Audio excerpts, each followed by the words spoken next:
Much like Blink 182, we are back.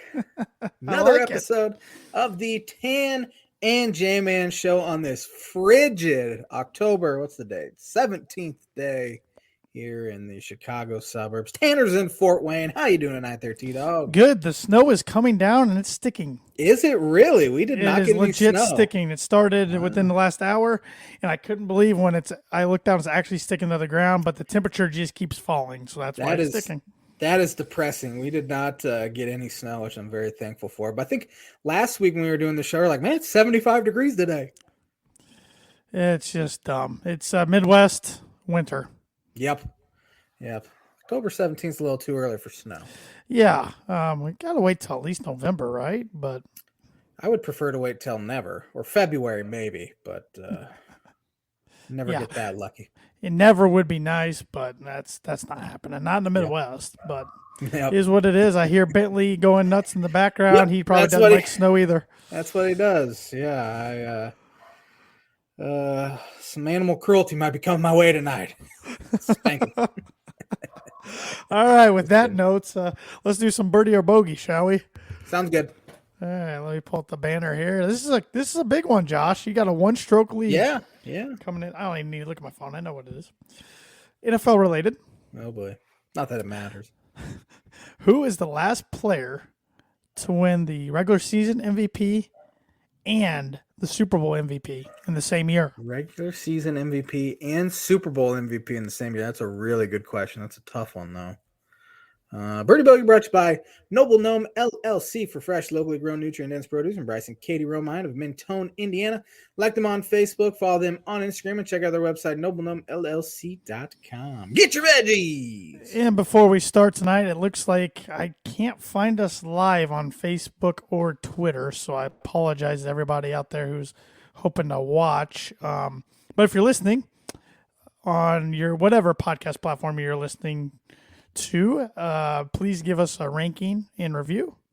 We really appreciate that. It helps us move up the charts because there are tons of podcasts, sports-related podcasts, I should say, out there. Tons of podcasts in general, but particularly sports-related, and we'd like to move up the charts and the algorithm a little bit. So please give us a ranking and review. And while you're out there, if you already don't follow us on Twitter and Instagram or like our Facebook page, go ahead and do that.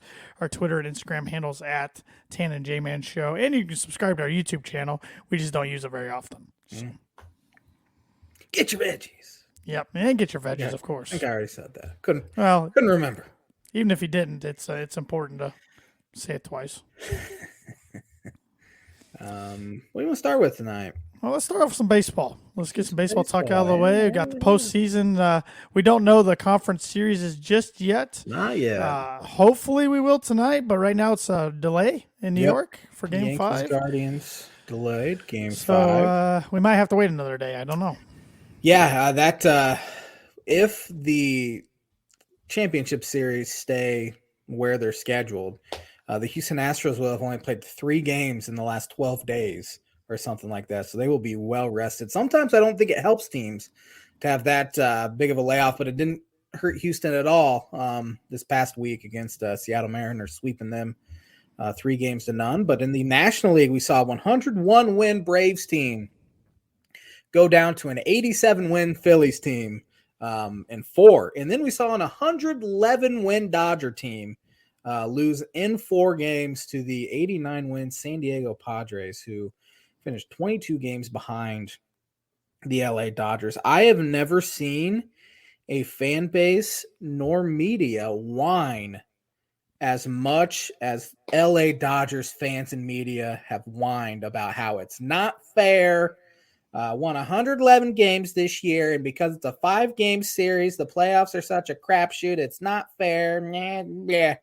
Just whined constantly. There were even stories from the LA Times that were somehow got published before the playoffs even started, how this is the year where they just need to cancel the playoffs and just have the Dodgers in the World Series for the National League and then the Astros for the American League. So you have the 2 best teams, yada, yada, yada. A lot of times playoffs don't tell you who the best team is, and that's what makes them fun. You know what the Dodgers could have done? They could have played better and won a few games. Mm-hmm. I know the playoffs are such a crapshoot, and they'll probably end up going to 7-game division series eventually. But, I mean, there were zero excuses. You win 111 games, you're expected to win a World Series, and the Dodgers continue to be choke artists. And that's the reality of the situation. If they wouldn't have won that sham COVID 2020 year, we'd be talking about them completely different. And we should be talking about them differently than we have been, because they can't get there over the hump in a full 162-game season. So I've said this forever. Playoffs are such a crapshoot. I haven't heard Braves fans whining about it. I mean, the Braves last year, they won 87 games and snuck into the playoffs and ended up winning it all. So it's all about how you're playing right now. And the interesting thing is with the Phillies goes, they limped into the playoffs. They've lost, I think, 10 of their last 16 games or so. And then they find themselves playing one of the best, hottest teams in baseball in the Atlanta Braves, and they beat them in 4. That's just the reality of the situation, and it makes baseball exciting. You got to win your home games, especially in that 5-game series. So the Dodgers have no one to blame but themselves. 111, and I haven't heard the team at all complain about it. It's mainly the fans and media, and of course there's a West Coast bias, there's an East Coast bias, all of that.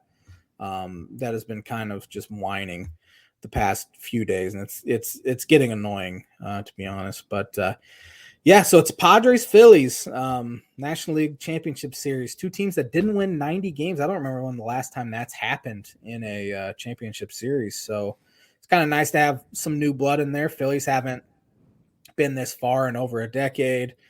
Padres haven't been this far since I think 1998 is when they lost to the Yankees in the World Series. I think that was 98. It was 98. You're correct. So they haven't been there in a long time. Now on the American League side of things, we have the Houston Astros that get there about every year, it feels like, and now 6 in a row. 6 straight championship series. Man, that's crazy. Mm-hmm. I was really rooting for the Mariners. It's a cool story. 2 heartbreaking losses for them. Up 2 outs, bottom of the 9th. 2 guys on for the Astros, and Yordan Alvarez hits a 3-run absolute tank to win the game for Houston. Then the very next day, Mariners have a lead late. I think it's 7th inning. Yordan Alvarez again hits a 2-run homer to give them the lead, and they ultimately won. And then game 3, it goes 18 innings, 0-0, and Jeremy Pena hits a homer for the Astros. So it's a pretty heartbreaking series for the Mariners, but one of the younger teams in baseball, they should be pretty good. And hopefully they can start contending with the Astros to kind of knock the Astros out of the playoffs. Well, if Seattle wants to get over the hump or give their fans more opportunities to not experience such heartbreak, they need to bring back the Seattle Supersonics. Knew that was coming. I have to plug it in there somewhere. It would help. But yeah, game 5 of the ALDS is the night between the Yankees and Cleveland Guardians. The Yankees lost an absolute heartbreaker on Saturday. Choke job. Heartbreak. Choke job. Up 3 late. End up giving up a couple runs and then a walk-off. Don't want to use the closer back-to-back innings. Stupid. Yeah, that could cost Aaron Boone his job, honestly. Hey, that's one of my bold predictions. So, yeah, Yankees kind of limped to the finish line throughout the entire second half, and still hanging around. But Cleveland does have the advantage as far as pitching matchup goes. I don't remember who's actually pitching that, but I assume Shane Bieber is pitching for the Cleveland Indians. I'm still confident the Yankees get it done at home. They should get it done at home, and honestly, they should have won game 2 as well, and they ended up losing that one. Tonight it is, I'm going to go check my phone real quick. I'm pretty sure it's Shane Bieber for the Cleveland Guardians. I think I said Indians again. I think you did. I didn't catch it, but now that you said that, I think it is Jamison Tyone versus Aaron Savale. So I'm very surprised. So that favors the Yankees. This will be the J-Man's book and prediction of the week. The New York Yankees will advance, and I think a majority of the world will be rooting for a meteor to land in Houston or New York. The MLB, I think, 2 teams play. I think the MLB really wants New York to advance because yes, they definitely do. Yeah, for multiple reasons. Aaron Judge, of course, gets some eyeballs in New York. Yes. You like him or hate bad. him. You're always been awful. But you like him or hate him, you're probably watching, and it's a big market, of course. So. Yeah, the market definitely they want, because people hate the Astros, so they're going to tune in. People hate the Yankees, so they're going to tune in. It's a battle of 2 teams, probably the definitely the two most hated teams in the American League. Maybe the two most hated teams in all of baseball at this point. How idiotic are New York Yankees fans, though, for booing Aaron Judge after his They're not very nice people, Josh. insanely one of the greatest seasons ever, arguably the greatest season an American League hitter's ever had, outside of Ted Williams. But they booed him because he struck out a few times. He hasn't been good, but good Lord, give the man a break. He's been unbelievable all They're year. ruthless people. Yeah. Did you tell everybody who the J-Man's Book of Prediction Week is brought to you by? J-Man's Book of Prediction of the Week brought to you by Indiana Farm Bureau Insurance Agent Travis Watching for life, home, auto, business, renters, workers' comp, and farm insurance. Contact Travis at 219-869-4561. His email is travis.watching@infb.com. The guy going for the Guardians has a 4.92 ERA this year, so surprised they're not rolling with Shane Bieber on short rest. However, he has had some injury issues in the past, so he'll probably be ready if needed. Garrett Cole told Boone he's ready if needed tonight, and Boone's like, He pitched 110 pitches last yesterday. No. Yeah, that would be dumb. But that would be a fireable offense if Boone actually puts him in. Yeah, good leadership, trying to at least say, "Hey, I'm ready to go if you need me." But then he blows out his UCL and has Tommy John surgery, and he's out 18 months. And, right, but I got a Yankee couple notes here about the postseason. Entering this year's postseason, there was only 4 teams who had less. I can't read my handwriting. So let's start over here. There's only 4 teams entering the postseason who have made the LCS. That's what I was thinking last. LCS with as few wins as the Phillies with 87. Mm-hmm. 3 of the 4 went on to win the World Series. Cardinals were one of them. 06 Cardinals. Yep, they won, I think, 83 games. Who else? Besides, obviously, 2020 season, that doesn't count. I assume that's not on there. No, these other 2. One's in our lifetime, one isn't. One is in our lifetime, one isn't. Yeah. One in our lifetime. I don't think the Giants were one of them. Nope. Was it the Mets in 2015, maybe? No. These are teams who have won it. These two these are other 2 teams won it. Yep. Okay. Nationals? Nope. No. Nationals in 19 weren't very good. The 2000 Yankees. Really? And the 87 Twins. I figure the 2000 Yankees were good. Yeah. The parallels between this Phillies team and the 2019 Nationals team are pretty strong. Nationals started off horrendous that year. I think they lost 19, or I think they were like 19-32 at one point, and this Phillies team was 22-29. Phillies fired their manager, got hot, snuck into the wild card round, and now here they find themselves in the LCS. It'll be interesting to see if they can keep it going. I think Padres should be favored, and I think I'd ultimately take the Padres to win that series. Speaking of the Phillies, they were the last defending World Series champ to make the World Series the next year back in 2009 when they lost to the Yankees. They beat the Rays in 2008, lost to the Yankees in 2009. Longest drought out of the 4 major sports. Yeah. So NBA teams have had teams to go back-to-back appearances, NHL and NFL. It's so much harder to do it in baseball than it is any other sport. It's hard to do it in any sport, but baseball, for whatever reason, besides the Yankees of the late 90s, it's been really difficult. Yankees late 90s, Braves early 1990s, or not Braves, Blue Jays. Blue Jays, yeah, they won back-to-back. Yeah, it's difficult. Pirates and Reds of the 70s.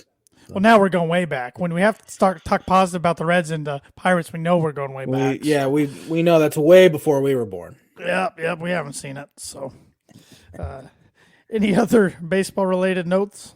Nope, I'm excited for the offseason, though. It's when the real season starts. Oh, boy. All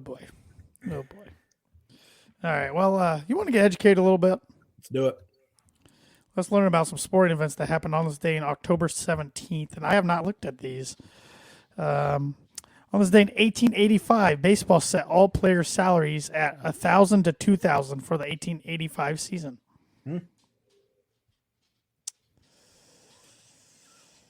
Here's one I'm just going to share with you since you're an Illinois guy now.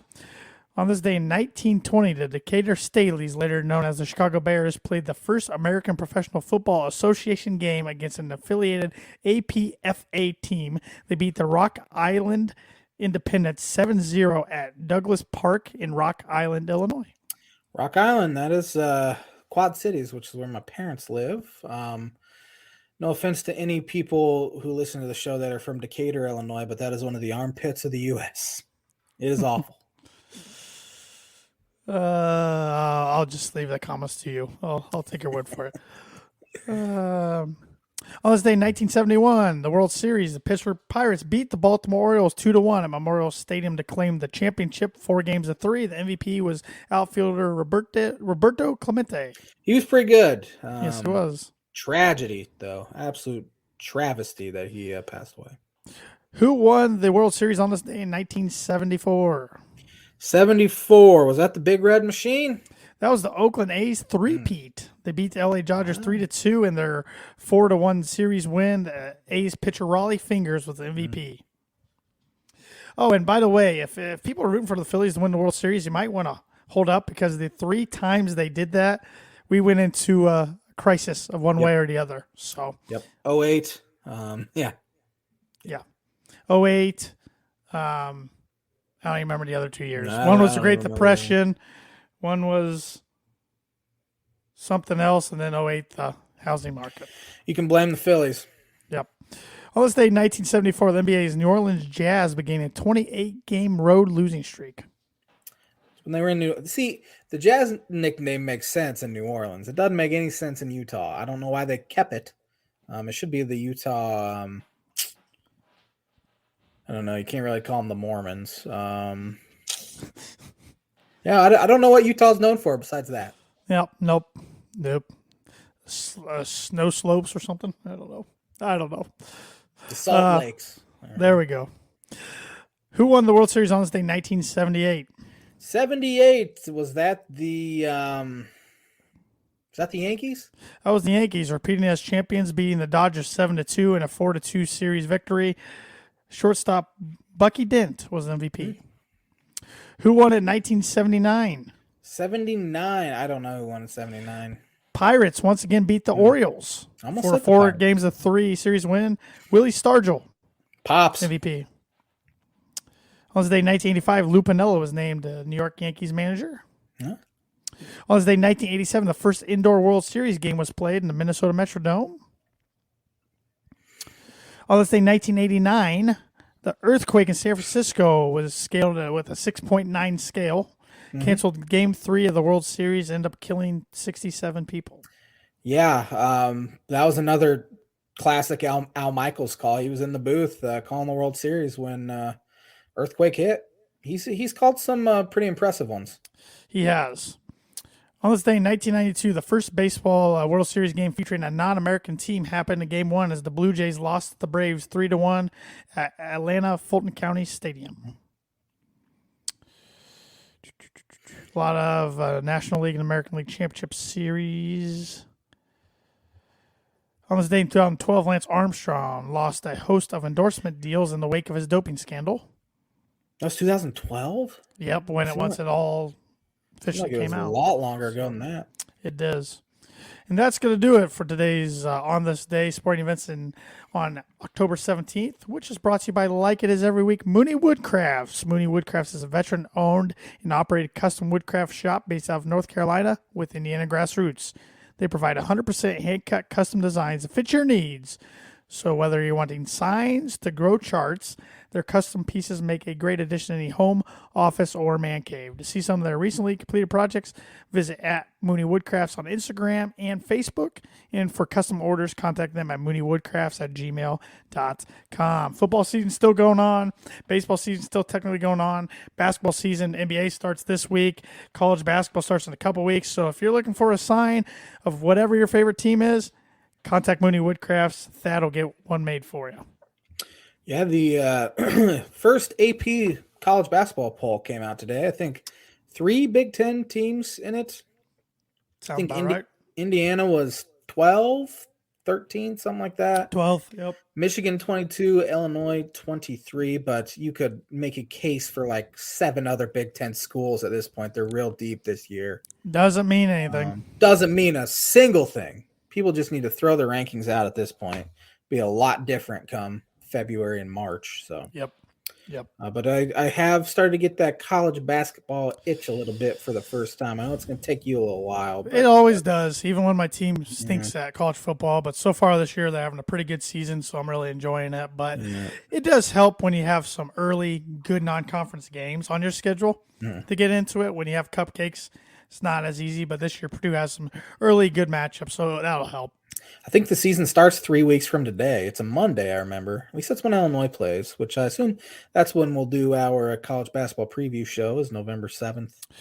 And while we're talking about that little scheduling note for next week, we are shooting to record next Wednesday. Same time, 6:30 Eastern Time, 5:30 Central Time, but next Wednesday we are looking to record. Switching up a little bit just for 1 week. 1 week, yes, sir. Who are some of Purdue's big non-conference opponents? They play the Gavitt games at home against Marquette. This third time they've played Marquette in this. It's annoying, and it's just like the ACC Big Ten Challenge. They play at Florida State, which this is 3 of the last 4 years they've played Florida State. Just laziness, just laziness. In my opinion, I don't know how they do it, but it just gets annoying at this point. They do play in the PK Invitational, which is a loaded field. Let me pull up there. Let me pull up their non-con schedule real quick, just so I don't miss anything here. Let's see. Men's basketball schedule. Their first home opener is on a Tuesday night, November 8th, against Milwaukee. They play Marquette November 15th. They play in the Phil Knight Legacy on November 24th against West Virginia. Then the following night, they'll play either Gonzaga or Portland State. And then the 27th is to be announced. And then at Florida State on November 30th. And they play Davidson on a neutral site in Indianapolis, December 17th, in the Indy Classic. The cool thing about that is the Lawyer brothers will be playing against each other. Fletcher for Purdue. That's interesting. And I'm blanking on not Foster. Foster Lawyer, yeah. Oh, it is Foster, yeah. Yeah, and Foster for Davidson. So that's kind of why I think they scheduled that. And then other than that, it's should be cupcake games and then Big Ten season. So. Yep. Yeah, Illinois has number 8 UCLA in a Thanksgiving tourney. I'm trying to think who is in the tourney with them. I think Baylor's the other one who's ranked. I don't even know what they're ranked at this point. I can't even find it, honestly. Baylor, and I want to say it's Virginia. So 4 teams that I think are all ranked in that one. And then they have Syracuse, Big Ten ACC, and then number 12 Texas in a I think at the Madison Square Garden, which the last time Illinois played Texas was at Madison Square Garden, and Tristan Thompson grabbed 70 rebounds. I think I've said that a bunch. It was like 20, wasn't it? I actually looked up the box score. I'm like, there's no way he only grabbed 11. Because I think he only got credited with 11. It felt like he was grabbing every single rebound. Oh, that's funny. We are live now on Facebook and Twitter. So. Yeah, but college basketball will be here soon, so we'll have even more to talk about in the pods coming up in a few weeks. Yeah. You want to do college football or NFL? You pick. I don't care. I'm ready to roll with either one. 3 winners, 3 losers in the NFL. All right. Well, my winner list was kind of long this week because my first category is the New York football teams. I have both of them on there as well. I am including all 3. I'm talking about the state. I'm including the Jets, the Giants, and the Bills. All 3 of them. The Jets me too. go. Yeah, that's who's on my winner list. So that works. The Jets go in, they Lambeau and smack the Packers. Didn't see that coming. Giants are maybe the story of the year so far. I picked them to beat the Ravens. J-Man went Ravens heavy. Brian Dable can flat out coach, at least so far. Yeah. And the Bills are the best team in football. They might not have the best record, but I think they're the best team in football. Josh Allen is a bona fide stud. Mm-hmm. Yeah, he arguably the best quarterback in the NFL too. Able to throw to Stephon Diggs, and they have a good defense as well. Yeah, I think they're 5-1. They should be 6-0, but they're not. They're better than the Eagles. So yeah, I completely agree they're the best team in the NFL. Yeah, Giants and Jets are both on my list. Didn't see the Jets having a shot in Green Bay, especially after Green Bay had lost the previous week. But something's amiss there in Green Bay. I'm starting to think a lot of it has to do with Rodgers being such a headache at this point. I mean, he's whined and complained that he doesn't have all this chemistry with the young wide receivers. Well, Rodgers never showed up to OTAs or anything to help work with him, so it's on him. He's a diva.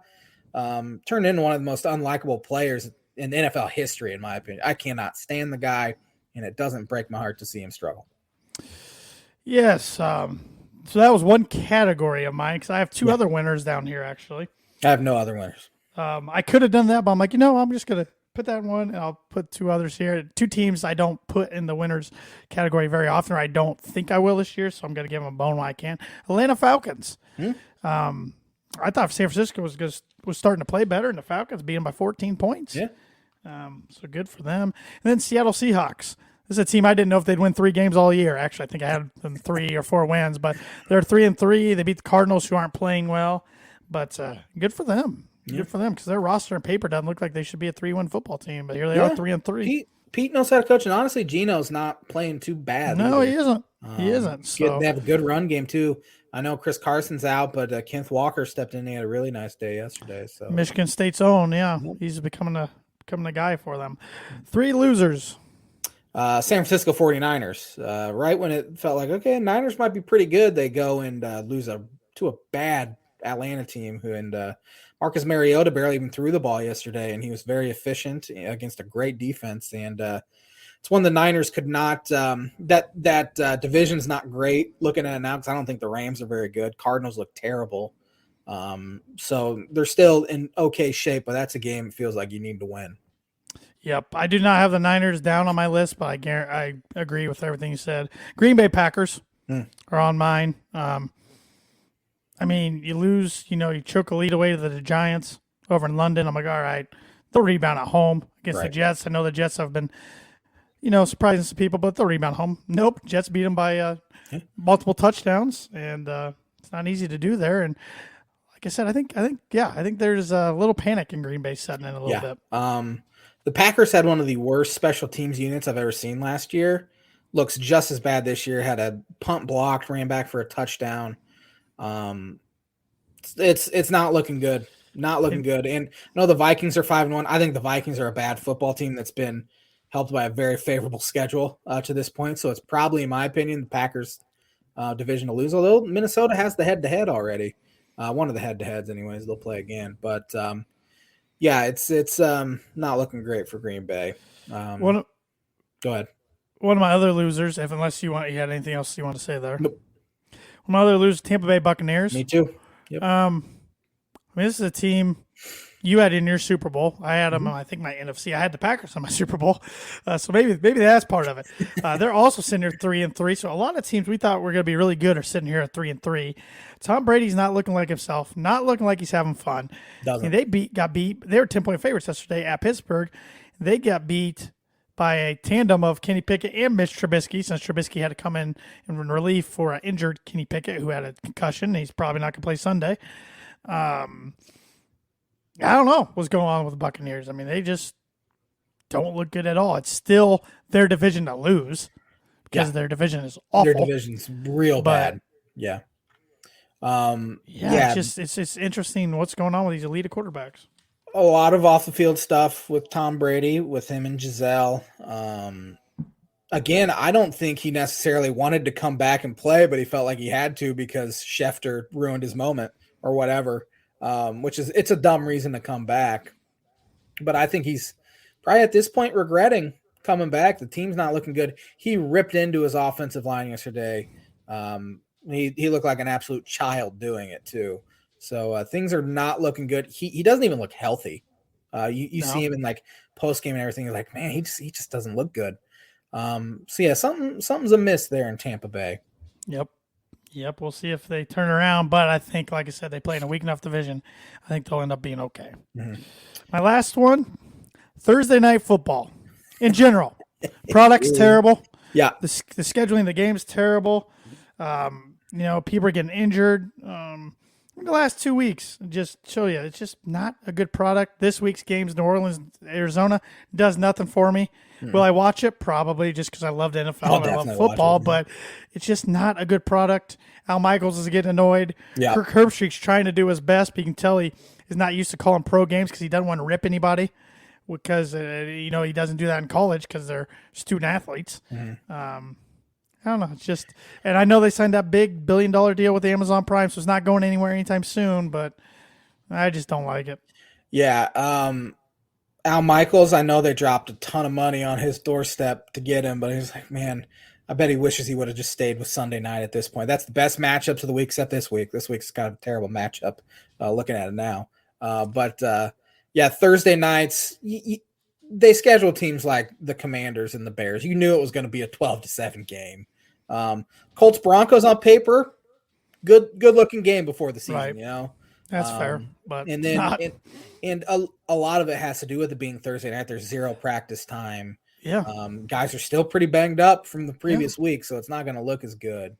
So I'll definitely still watch this Thursday because again, love football, but it's not it's not a great product, and honestly, it hasn't been that great of a product. We did have a really good Thursday night game. I think it was the second week.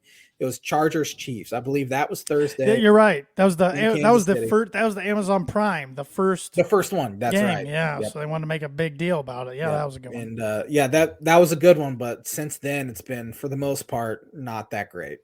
So my last loser, Baltimore Ravens. They have had a double-digit lead in the second half in every single game this year, and they've somehow sitting there at 3-3. Blow a 21-point lead to the Dolphins, 17-point lead to the Bills, 10-point lead with 6 minutes left to the Giants. They cannot get it done. It just something's wrong. I don't know if it's a contract year situation with Lamar Jackson. Defense hasn't looked that good. They've had some injuries, all of that. Don't have much of a running game outside of Lamar at this point because J.K. Dobbins can't stay healthy. They just don't look that good.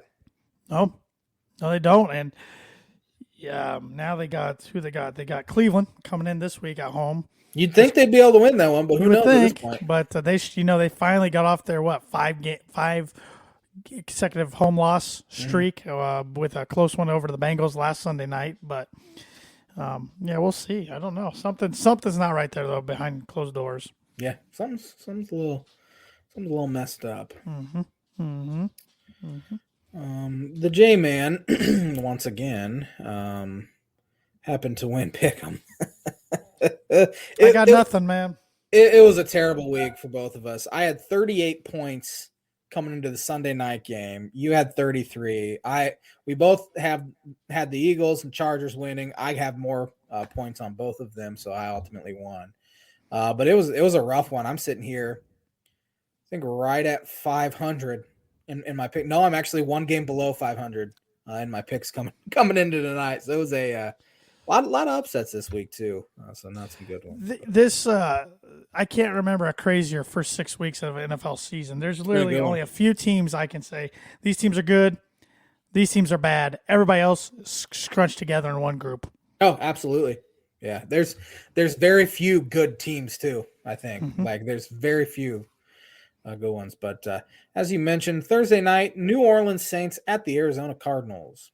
Arizona Cardinals acquired Robbie Anderson today, but he's a cancer, man. He is a cancer. They did that because Marquise Brown, it looks like, is out for the season, which is bad for my fantasy team. Sitting here at 6-0. My fantasy team. I just saw my tight end, my second tight end, because my first one was out. Second tight end is supposed to play tonight, just ruled out, so that's fun. So I'm getting nothing out of my tight end position, and I fantasy football. Anyways, Cardinals not playing well. Cliff Kingsbury needs to get going to save his job, I think. Saints were close, beating the Bengals the other day, but couldn't get it done. I'm taking the Saints on the road for 3. Are you? I'm taking the Cardinals for 4. Don't believe in the Saints. Don't know who's going to start at quarterback. Might as well just roll with Dalton at this point. I'd roll with Dalton.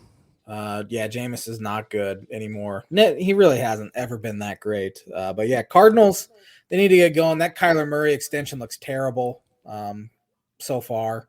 They do get D-Hop back eventually. I don't know when is this the week actually? Because I thought he was suspended 6 games. I thought he was 6 games, yeah. So we're on week 7, so maybe he's coming back. I haven't even heard that. So maybe things will look better, but they did just trade for Robbie Anderson, so maybe that means he's not going to be back for a few weeks. And again, Marquise Brown, Hollywood Brown's out, but Cardinals for 4. Atlanta Falcons at the Cincinnati Bengals. Cincinnati Bengals. Big road win for them at New Orleans yesterday. They need to get it going a little bit. I like the Bengals at home for 8. I have the Bengals for 10. Yeah, Bengals are starting to play better. Detroit Lions at the Dallas Cowboys. Dak should be back.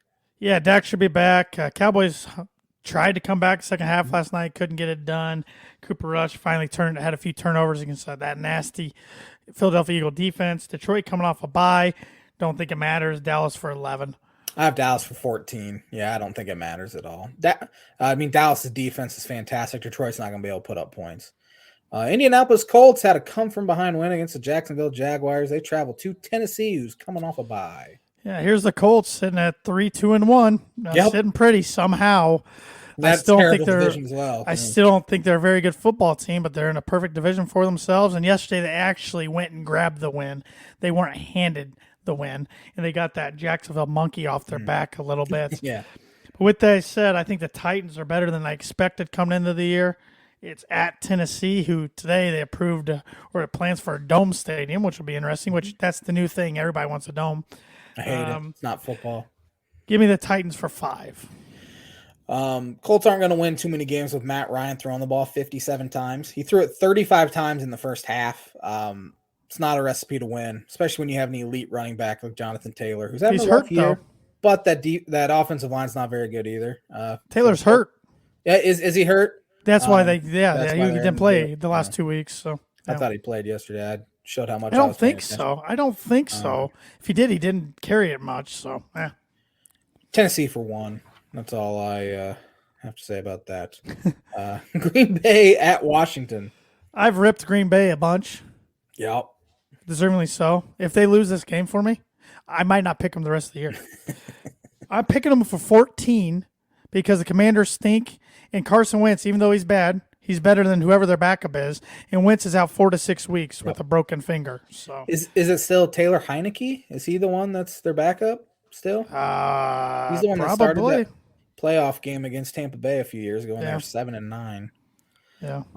I picked this game before I saw Carson Wentz was out, but not that it really matters. I have Green Bay for 6, and I wish I would have picked them for more. But again, Green Bay is just not looking that good. So. Well, if they trip up and blow this 14, like I said, I might not pick them the rest of the year. Tampa Bay Bucks at the Carolina Panthers.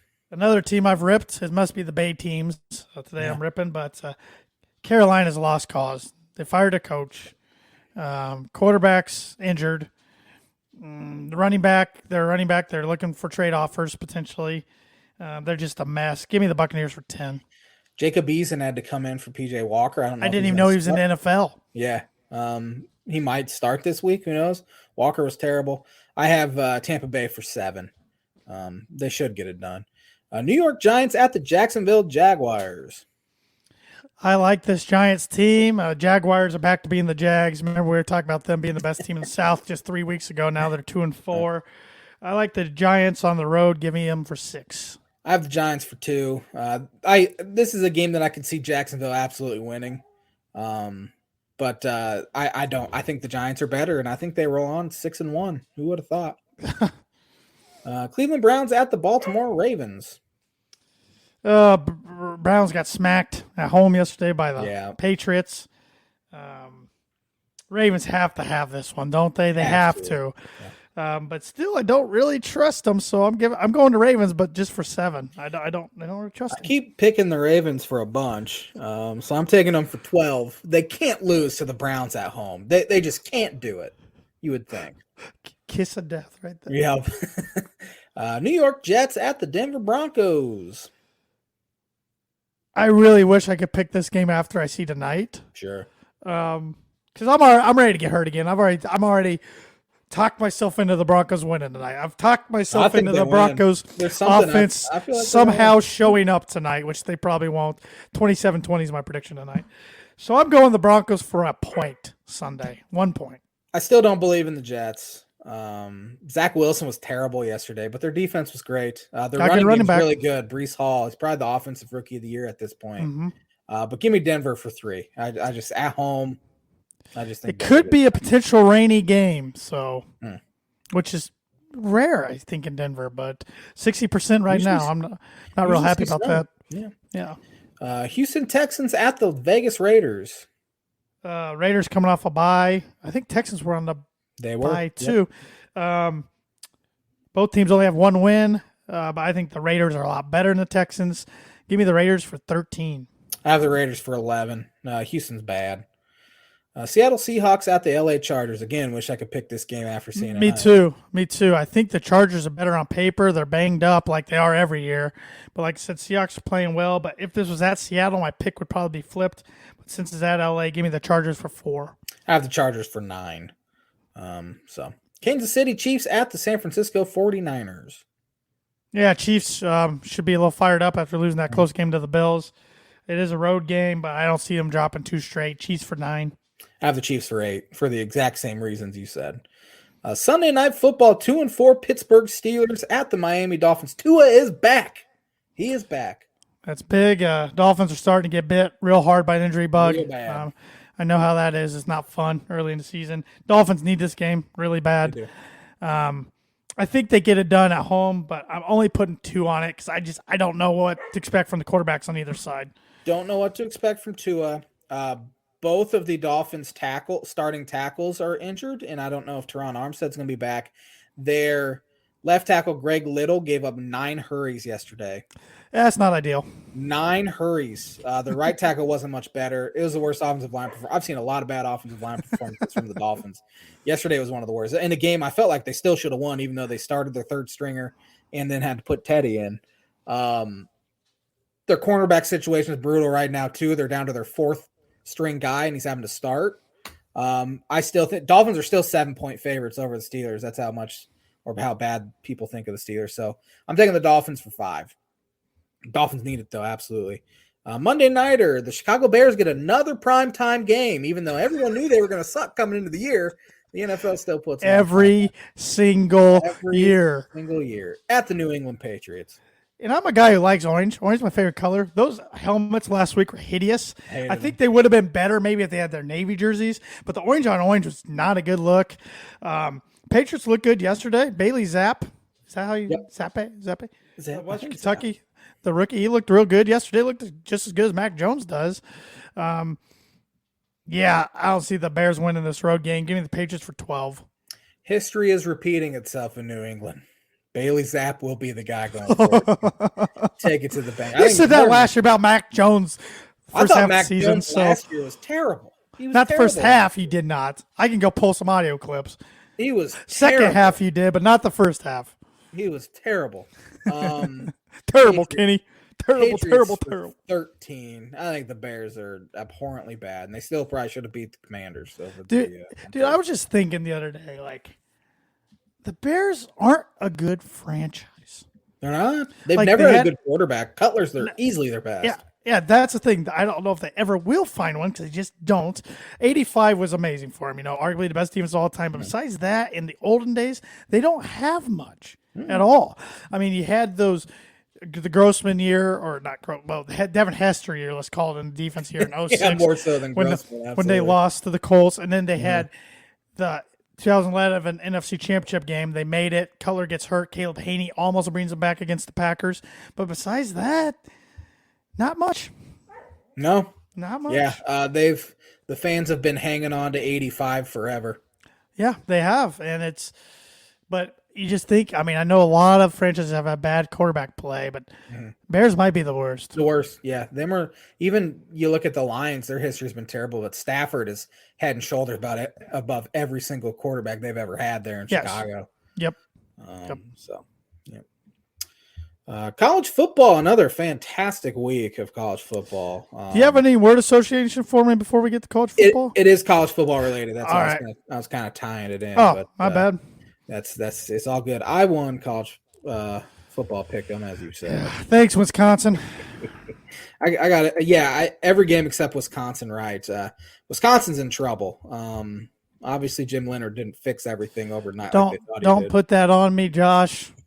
I know what you're doing. I know your little games. Ooh.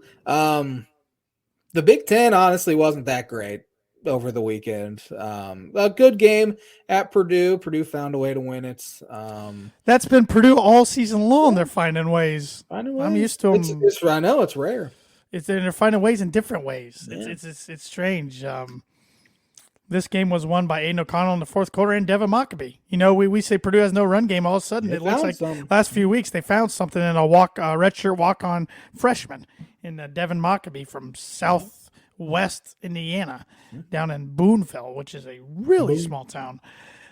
He got to go to Army on scholarship, and then Purdue asked him if he wanted to walk on, and he said he'd rather try to play Big Ten football than play at Army. So that's cool. Here he is, and he runs really well. He's definitely their number one running back going forward, but Purdue can't have the bye week come quick enough. They finally have a bye after this week. They have tons of guys playing banged up. A lot of them are some key guys. So, no, but I was thrilled with the win. I mean, it was very ugly at times. Stanley Morgan looked like freaking Jerry Rice in his prime. But Nebraska's good at throwing the deep ball. That's one thing they can do, and they exploited Purdue on it big time, which was frustrating. But Purdue held on to win, and a lot better than loss. And Purdue to 5-2, quickest they've got to 5 wins since 2007, and they're looking for their first 5-game win streak this week since 2007 when they started off 5-0. So they're just on the outside of being ranked. They're 26th. They're receiving the most votes. Yeah, if they win this week, they'll definitely be ranked. Big week for them this week to try to get the monkey off their back, a team that's won 15 straight against them. They haven't beat Wisconsin anywhere since 2003.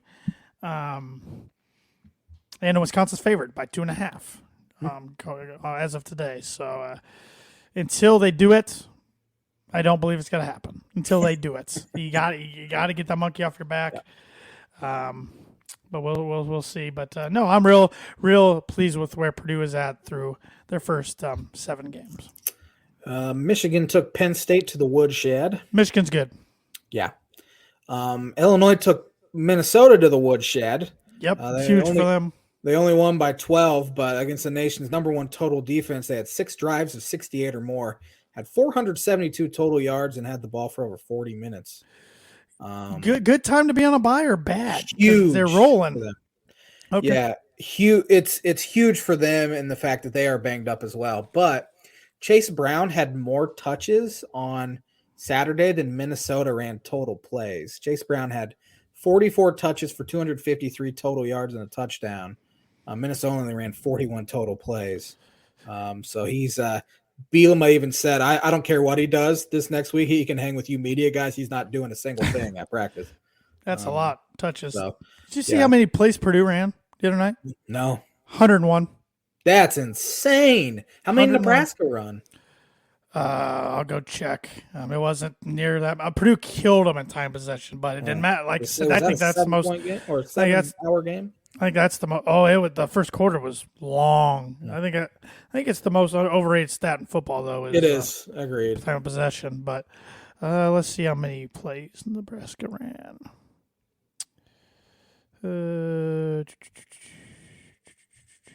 52 to 101. Doubled them up almost. Time of possession, Purdue had the ball 42 minutes, 42 seconds to Nebraska's 17 minutes, 18 seconds. Wow, that's crazy. Oh, man. But crazy. Nebraska was getting 9.2 yards per play. Purdue was 6 yards per play. Purdue had 38 first downs. Nebraska had 15. Wow. That's a whooping on the stat sheet for sure. Yeah, but couldn't stop the deep ball. What was I going to say? Illinois. Something about Illinois. Tommy DeVito, the acquisition of him in the transfer portal from Syracuse is like going from Ryan Leaf to Peyton Manning, from Peters to DeVito. I mean, he's just total control of the offense. It looks so much better. From 2012 through 2007, Illinois had combined for 8 Big Ten wins. Bielema 7-6 in his first 13. So they actually look halfway decent. We'll see. I think they're really glad I think they really wish they got the Indiana game back. Yeah, they should be 6-0 for sure, but they're not. So Iowa at Ohio State. Ohio State for 5. Ohio State for 5. I agree. Indiana at Rutgers. Coin flip. Yes, absolutely. I'm taking the Hoosiers for 2. I have IU for 1. Purdue at Wisconsin. Wisconsin for 1. I have Purdue for 2. I think Purdue's quite a bit better than Wisconsin. No, I think they're better, Josh, but until I see it, I'm not picking it. It's just tough. like Minnesota earlier this year. Yeah. Until I saw it there. I mean, Well, Wisconsin has owned Purdue, even in years Purdue should beat them. Even when they had them down 14 with like 6 minutes left in 2018, lost in double or triple overtime. I know Purdue's run defense is good. It's been good. Their pass defense isn't, but their run defense has been. But I just know Allen's going to go nuts. I just know it. I really think, if assuming Purdue wins this one, which is a hard assumption because Wisconsin's favored for 1. But I do think Purdue wins. I think that November 12th game, Purdue-Illinois, will be the decider. Who goes to the I think Purdue's schedule is a little easier, but it's because Illinois has to play Michigan. Right. Outside of that, they have Nebraska, Michigan State, Northwestern, and then Purdue. So that's why I'm saying the Purdue game is huge. Yeah, because Purdue's October was their tough month. November, they have a bye, and then it's Iowa at home, at Illinois, Northwestern at home, at Indiana. Yeah. So very doable on paper. But that November 12th, if Illinois and Purdue win up to that game, that could be College game day. I was looking at the slate. They'll probably go at Ole Miss because they're playing Alabama, and they love to do that. And there's a couple other matchups they could, but Illinois is one of the Power 5 schools they've never been to. Yeah. So Illinois, do what you at can. that point, they might be like number 10 or something like that because they're 18th now. Purdue would probably be top 15. Yeah. I don't know how you could not at least. do So that, they'd have to. Yeah. But ESPN hates Big Ten, so. But they now definitely hate them. But it's all assumption at this point because Illinois could fall flat on their face, and so could Purdue at that point. Right. So Northwestern at Maryland. Maryland for 3, even though they're playing with their backup quarterback now. Yep, Maryland for 3. Yeah, Tua's little brother's probably out a while, I'd imagine. Minnesota at Penn State. Penn State for 4. Penn State I think the Gophers lose 3 in a row. Yeah, not the season they were thinking it was going to be under DeFlexter. Tanner Morgan had to be carted off with a head injury. Yeah, it wasn't good. So their backup looked bad, which Tanner Morgan looked bad anyway. But some top 25 matchups here. Syracuse at Clemson. Syracuse is 6-0. Yeah. I'm still not a believer in them just because I watched that Purdue game, and Purdue should have had that thing. NC State played without their quarterback, too. They did. And this is Syracuse's this weekend's second game away from their home dome. And this isn't just a road game. This is at Clemson. I think Clemson wins pretty easily. Clemson's only 13.5-point favorites, but I think Clemson handles them pretty easily. Number 9, UCLA at number 10, Oregon. Look at UCLA. Yeah, huge one. UCLA is maybe the Pac-12's best chance at a playoff team. Got to give my dad a shout out here. Before the season, friend of the show, Sean Shriver, texted my dad and I wanted our 4-team playoff. Dad put UCLA in his playoff before the season. Literally did. He said, this is a dark horse, but I'm just throwing one out there. DTR is playing really good for him. But Oregon sneakily coming up again after getting whooped by Georgia week 1. I like the Ducks at home. I agree. At home is the optimal word or keyword, I should say. Yep. Number 20, Texas at number 11, Oklahoma State. Texas is 6-point favorites somehow. Oklahoma State choked against TCU. Absolutely choked that one away. Gundy, once again, can't get over the hump. But I think they're going to be mad. I think Stillwater will still be rocking. I like Oklahoma State. Give me Oklahoma State at home as well. I'll pick Notre Dame coming off a terrible loss at home to a terrible Stanford team. They're now 3-3. That's as bad of a loss. That's worse than Marshall, in my opinion. Stanford had lost 11 straight against FBS teams. Yeah, David Shaw's shine is completely dimmed, and they somehow go in there and win. Notre Dame has UNLV this week, though. Shouldn't have any problem. Yeah, it's on Peacock. This is their new one game a year they put on Peacock, and they threw this one on there. UNLV is 4-3, but they've beat absolutely nobody. Anybody with a pulse that's played them has pulverized them. Notre Dame will sleepwalk through this. If they lose this game, Freeman should be fired before they hit the tunnel. He should be. Yeah, give me Notre Dame. Word association here. We have about 6 minutes left. Chase Brown leads the nation in rushing yards right now, University of Illinois. So that got me thinking, what player has led the Big Ten in rushing yards over the past however many years? Bunch of repeats, though, like Jonathan Taylor did it 3 times. Monty Ball did it. Melvin Gordon did it a couple times. Insert name, number, new Wisconsin running back. Wisconsin. Last year we had Kenneth Walker. Stud. I mean, he's doing well for the Seahawks right now. He was in the Heisman race last year until that game at Purdue, even though he went for about $150. Once Purdue beat Michigan State, took them out of any special season. And then I think the very next week, Ohio State just drilled them like 100-0. Yeah. But it was really fun to watch. It was a Wake Forest transfer, Michigan State. So a little diamond in the rough there. Jumped early to the pros. Mo Ibrahim. Oh, he's a stud too. Got hurt for the year last year, week 1 against Oklahoma State against Ohio State with that Achilles. He's a pulse of their team, though. They need him to be healthy to do anything. Yes, and when he's out or not 100%, they're a completely different team. Yep. But stud Minnesota running back. J.K. Dobbins. Doing well for the Ravens. He's hurt this, or is he? He was hurt all of last year. He was. Maybe he's back this year then and not doing. I don't know. I don't know how he's doing this year, but yeah, another Ohio State running back. They're kind of like Wisconsin, just insert name, number, and there you go. Yeah. Jonathan Taylor. I've seen a lot of good Wisconsin running backs in college, but he was probably the best one I've seen. Yeah. Justin Jackson. Do you remember this guy at Northwestern? Yeah, really special until he got hurt in his career. His senior year, I don't think he played at all. I think he was like a assistant coach, like assistant student coach for him because he got injured. If I'm thinking of the right guy. Chargers for a little bit. Not thinking of the right guy then. I'm totally thinking of somebody else. I do remember him, but I don't know. Wonder who I'm thinking of. There was a guy at Northwestern that was really good for a couple of years, and then his senior year he couldn't play because of an injury. I remember that as well. I don't remember who the guy was though. Well, now, I don't even know what to say now. My Zeke Elliott. He likes to eat. He's eating. He's got quite the fro right now for the Cowboys and the dark visor. But yeah, he was good at Ohio State. Those Ohio State teams are not stupid. as good of a pro as I thought after his rookie year. Anyway, no, kind of got in some trouble. Yeah. Melvin Gordon. He had 2,587 yards rushing in this year. He did it. Yeah, he was a stud. I think he ran for 1,000 between Purdue and Indiana alone. Gosh, he was good. I think he was on that Wisconsin team that put up like 70 some against, or 80 maybe it was against Indiana. Remember that? That one year they literally, I think it was like 83 to something. I remember one. I think it was actually Monty Ball that I'm thinking of. I remember going to your house over like fall break, like your freshman year of college or whatever, and Wisconsin won 70-3 or something like that. Yeah. It was ugly. Yeah, he and Monty Ball were good, and I would just wish Melvin could hang on to the dang ball. Hopefully he does tonight. Speaking of Monty Ball. Yep, was not as good as pros I thought he'd be. Another Wisconsin running back that was on the Broncos, and heck, Ron Dane was at one time too.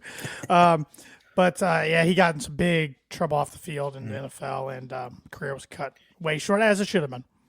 Amir Abdullah. I mean, Nebraska. They were in the Big Ten at that time, weren't they? Yeah. Legends and leaders, Big Ten championship game. I think he had quite a long run, even though they got smacked by Wisconsin. Yeah. So he seemed like he was there for 100 years. Only non-running back on this list, Denard Robinson led the shoelace. Led the Big Ten. Man, he was a good college football player. Last cover athlete for NCAA football till next year, till when the EA Sports brings it back. But wasn't a very good pro. Had a couple seasons for the Jaguars, but he was electric to watch in college. John Clay. There's a name I forgot about. See, another great Wisconsin running back. Guy. There's two more Wisconsin guys. They only have 4 players left.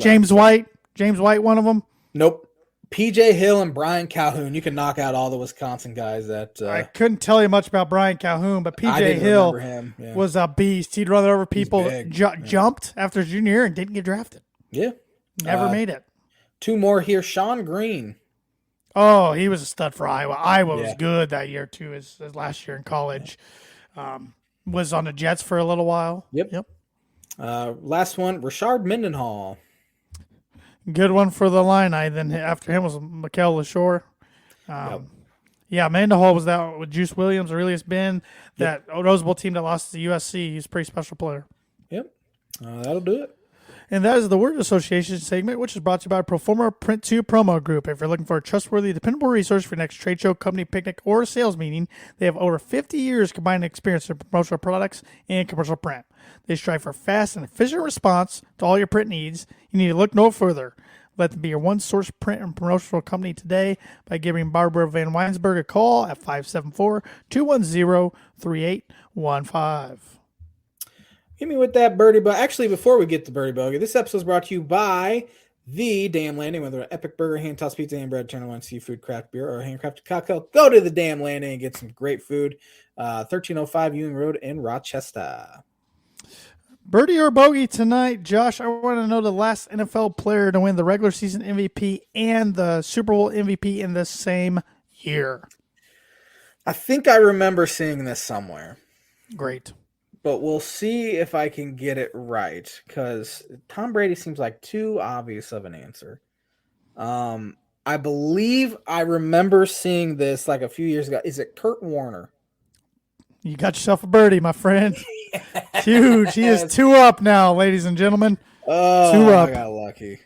2 up. I remember seeing that somewhere before, or I've done it on the show before. I was thinking of that earlier. I'm like, this might have been a question before, but I was struggling. My dad had to help me find one today. I could not find a good one today.